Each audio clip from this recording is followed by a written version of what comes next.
gente, bom dia! Tá lá o nosso Super Esporte ao vivaço, quarta-feira, 22 de julho de 2015. Tem também a classificação do Grêmio na Copa do Brasil e os destaques do Santos, que hoje recebe o Sport por vaga nas oitavas de final da competição. Teremos também as notícias do Palmeiras, Corinthians, São Paulo e o Flávio Prado aqui comigo no estúdio. Mas para a gente começar, vamos com os Jogos Pan-Americanos. Na noite desta terça-feira, o Brasil conquistou pela terceira vez consecutiva o ouro no tênis de mesa masculino. Hugo Calderano, Thiago Monteiro e Gustavo Tsuboi não deram chance para a equipe do Paraguai e fecharam a série melhor de 5 por 3-0. Quem também assegurou uma medalha histórica foi a equipe feminina da modalidade, que conquistou a prata e garantiu a primeira medalha do tênis de mesa feminino em Jogos Pan-Americanos. As meninas do Brasil perderam por 3-0 para o Canadá.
Ontem a bola rolou pela terceira fase da Copa do Brasil.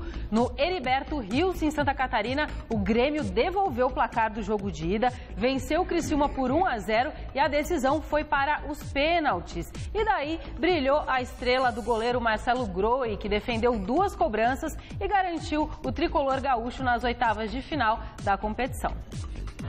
Com a vantagem do empate, o Criciúma não conseguiu segurar o resultado dentro de casa. O único gol do jogo veio durante o tempo regulamentar. Após boa jogada pela direita, Pedro Rocha tentou dominar, mas acabou mandando para o gol. 1-0 Grêmio. Com o mesmo placar da partida de ida, a decisão foi então para os pênaltis. E aí brilhou a estrela do goleiro Marcelo Groi, que defendeu 2 cobranças e garantiu o Grêmio nas oitavas da Copa do Brasil. Marcelo Groi, que já foi premiado aqui pelo nosso Mesa Redonda. Até que troquemos de goleiro ou que ele ganhe de novo, ele é o troféu Mesa Redonda, né? E o que você achou dessa partida? Eu não vi esse jogo, mas o normal era que realmente o Grêmio, que é mais forte, reagisse. Ele perdeu em casa com um jogo atípico, né? E conseguiu a classificação. Esse negócio de Copa do Brasil e de Sul-Americana é curioso, porque no Brasil os caras fazem rolo com tudo, né? Então, quem é eliminado da Copa do Brasil, ele vai para a Copa Sul-Americana, fazer um prêmio de consolação.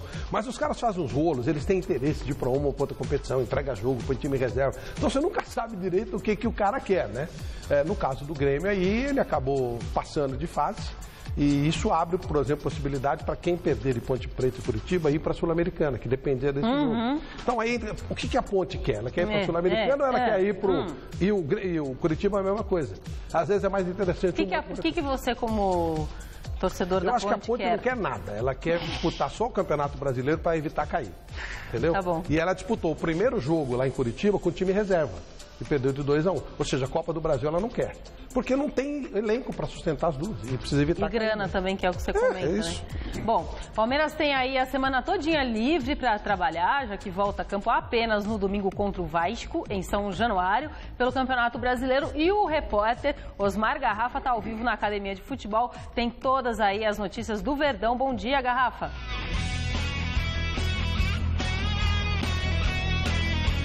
Bom dia, Anitta. Jogadores do Palmeiras se reapresentaram e iniciaram os trabalhos nesta semana visando o compromisso contra o Vasco da Gama. Aqui na academia, termômetros marcando 13 graus, muito frio por aí. Por aqui, aí no estúdio tá quentinho, né, Anitta? Tá tranquilo, ar-condicionado, aqui tá um gelo só, viu, Anitta? Aqui tá quentinho, mas também rola um ar-condicionado. Por isso que eu vim pra cá, tá vendo? Vim pra cá, o Garrafa que devia estar aqui tá lá. Tá vendo, Garrafa?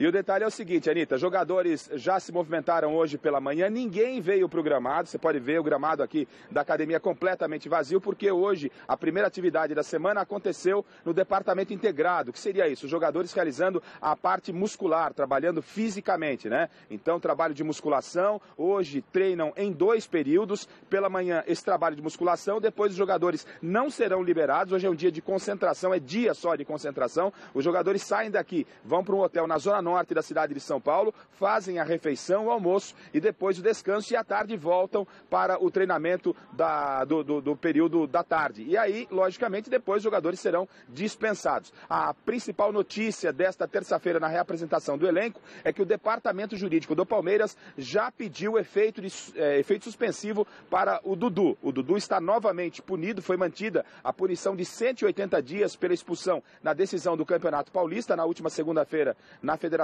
Paulista de Futebol, no TJD, e agora o Palmeiras já entrou também com recurso no Superior Tribunal de Justiça do Rio de Janeiro e já entrou com pedido de efeito suspensivo. O que significa isso? Até a próxima sexta-feira cabe o prazo para o STJD se manifestar, deve conceder o efeito suspensivo e aí o Dudu continuará jogando até que o julgamento no STJD aconteça. Nós dizíamos, inclusive, na segunda-feira que a decisão do Tribunal de Justiça Desportiva de São Paulo deveria ser pela manutenção da pena de 180 dias, foi o que aconteceu. Agora, já no STJD, pelo que a gente tem informação, aí a pena deve ser reduzida, deve ser desqualificado do artigo de agressão para ato hostil e aí o Dudu deve pegar no máximo aí uma pena de 3 jogos. É isso que aguarda o departamento jurídico do Palmeiras. Para a partida de domingo contra o Vasco da Gama, o Leandro Almeida, que veio do Coritiba com 2 cartões amarelos, recebeu um cartão amarelo neste final de semana contra o Vasco, acumulou 3 e está suspenso. O técnico Marcelo Oliveira não faz mistério, até porque ele não tem o Vitor Hugo, que continua se recuperando de uma lesão no departamento médico. Com isso, o Jackson já está confirmado como novidade na zaga. Outra boa notícia para a torcida do Palmeiras e também para o técnico Marcelo Oliveira é que o atacante Alexandro, este já está à disposição. Deve ficar à disposição, não começar jogando, mas retornando de lesão, está treinando normalmente com os companheiros, inclusive aqui na academia, e pode ficar à disposição para a partida contra o Vasco. O Palmeiras está a 2 pontos do G4 e, dependendo da combinação de resultados, se o Palmeiras vencer a equipe do Vasco em São Januário neste final de semana, dependendo de alguma combinação, o Palmeiras pode pular para o G4, Anitta. E há de pular, né? Porque o Vasco não vinha bem, só venceu esse jogo aí contra o Fluminense, né? É um grande candidato a cair. Ô, Garrafa, o Palmeiras tem que acelerar esse procedimento com o STJD, porque da mesma maneira que o julgamento daqui já estava armado para ferrar o Dudu, o de lá já está armado para liberar. Então, acho que deve ser uma coisa bem aquilo que você falou. Você como um cara educado, disse deve não, já está armado, né? Para pegar 3 ou 4 jogos lá, no máximo para cumprir no Paulista. Já estão acelerando esse processo para livrar logo ele, né?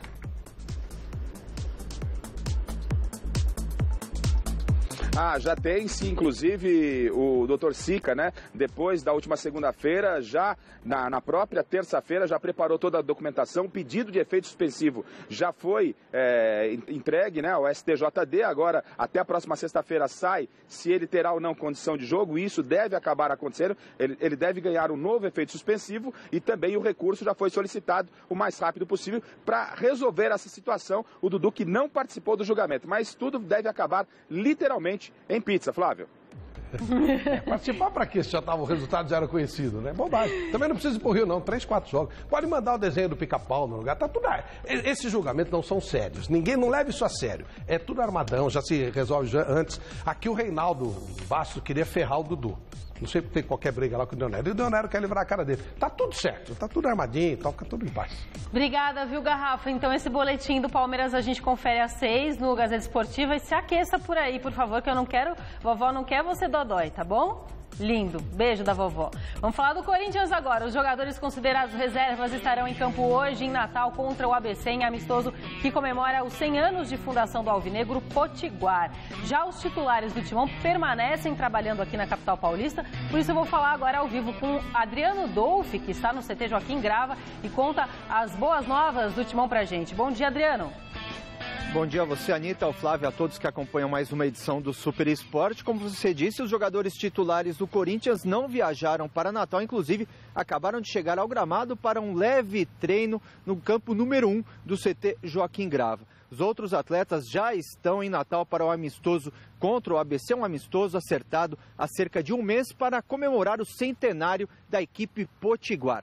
Para essa partida, a única exigência da diretoria do ABC foi a presença do meia Rodriguinho, que foi revelado nas categorias de base do clube. No restante, Tite poderá utilizar um time alternativo, com as presenças do goleiro Matheus Vidotto, dos laterais Edilson e Marcel, dos atletas mais conhecidos, Ralf e Danilo. Edu Dracena também vai para o jogo, ele que deve atuar no domingo contra o Coritiba, já que o titular Gil está suspenso pelo 3º cartão amarelo. Ao lado dele está Felipe, titular nos últimos jogos e que vem numa boa sequência do setor defensivo do Corinthians. O Felipe, que inclusive chegou em algum momento dessa temporada a ser criticado, mas agora vem recebendo elogios. O atleta falou sobre o momento difícil que viveu nesta temporada. Vamos acompanhar.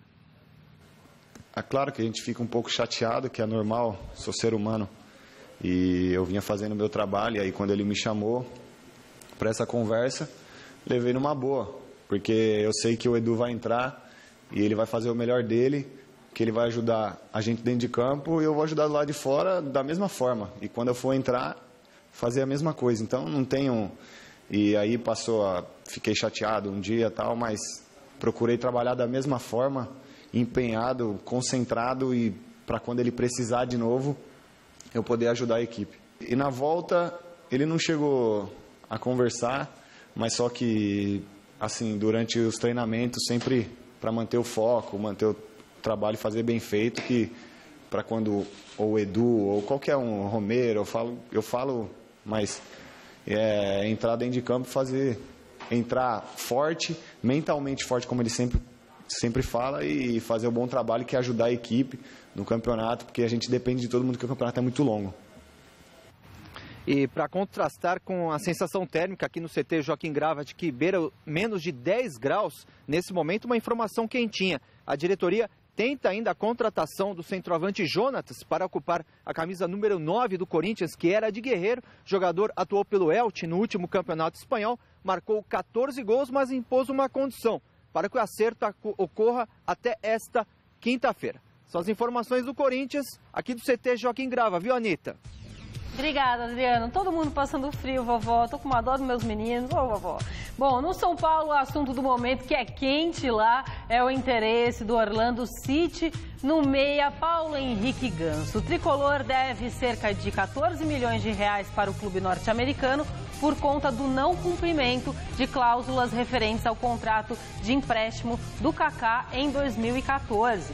Pela proposta atual, os americanos aceitariam receber Ganso como forma de zerar a dívida e ainda pagariam ao São Paulo uma quantia financeira pela contratação do meia. A proposta do Orlando City para ter o jogador será mantida até esta quinta-feira.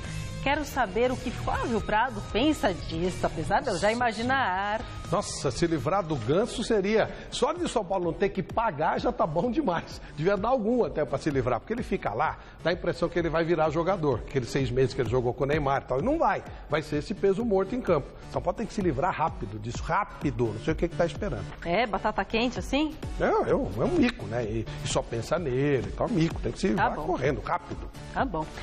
Na Vila Belmiro, o Santos recebe o Sport hoje em jogo que vale vaga nas oitavas de final da Copa do Brasil.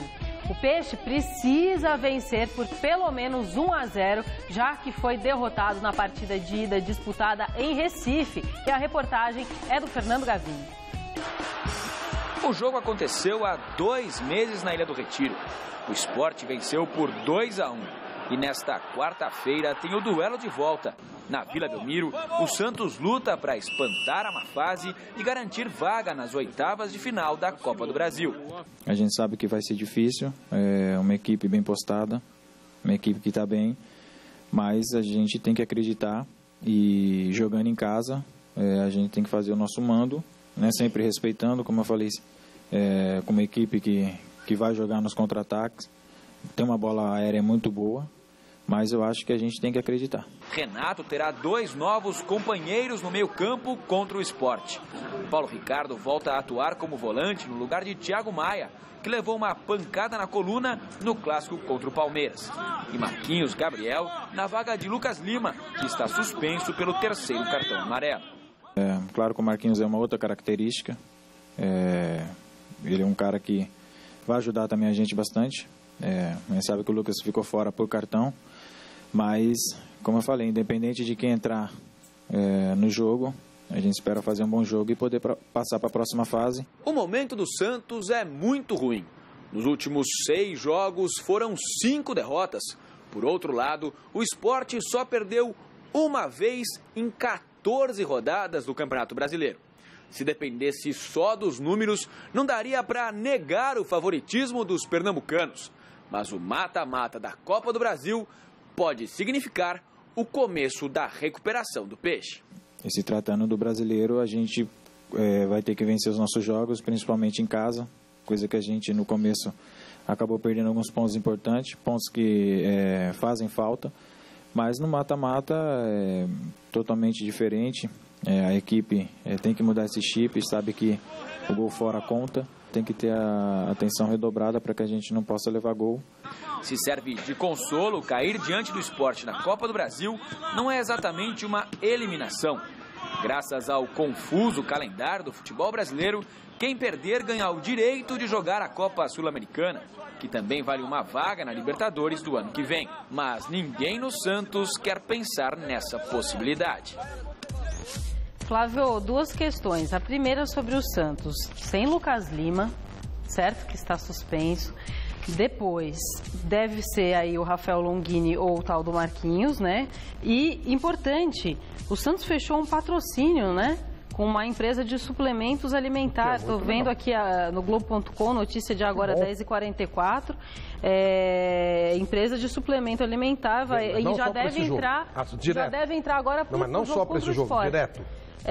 Deixa eu ver aqui, uma marca tarará, legal, empresa de suplementos estreia no novo... O acordo com a empresa de suplementos foi fechado pelo gerente do Santos, o Fábio Fará, e a grande preocupação do clube continua sendo o patrocínio master, então não deve ser por muito específica para o jogo. De qualquer forma, o dinheiro que entra sempre é bom. Sim. Eu não sei exatamente qual é o planejamento de cada time, sinceramente, porque tanto a Copa do Brasil como a Sul-Americana dão direito a Libertadores.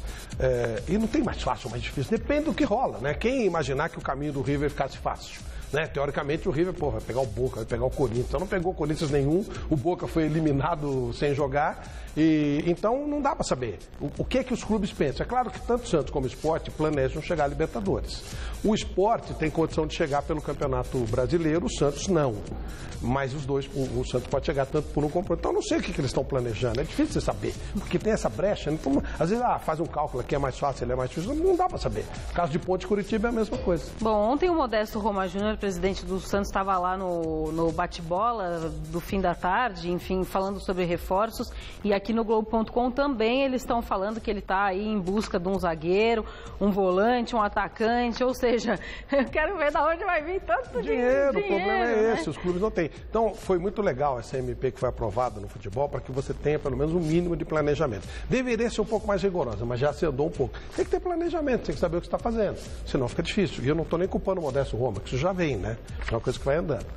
Então, temos que esperar para ver o que vai rolar. Mas o Santos precisa de reforço, sim. Ele está na zona de rebaixamento. Então, um belo treinador que não vai fazer milagre. Você precisa de material humano. Então, realmente, você precisa ter um planejamento e precisa trazer jogadores, sem dúvida. Quem sabe essa empresa de suplementos não deu uma sustância ao Santos que ela precisa. Mas se for só por esse jogo, não é para casar. É só para ir para um motelzinho, né? Não está casando. Nossa, só quer Flávio, ficar. Ele só quer ficar. Você tem convivido muito com o Vampeta lá. Ele só quer ficar, agora. Não quer casar. Quando Ai, quer casar? Meu Deus, Vampeta, olha o que você está fazendo com o nosso Flávio. Se ele quer casar, ele vai casar até o fim do ano. Como é só para ficadinho. Tá? Tchau. Tchau, tá? Vou dançar Macarena. Tchau.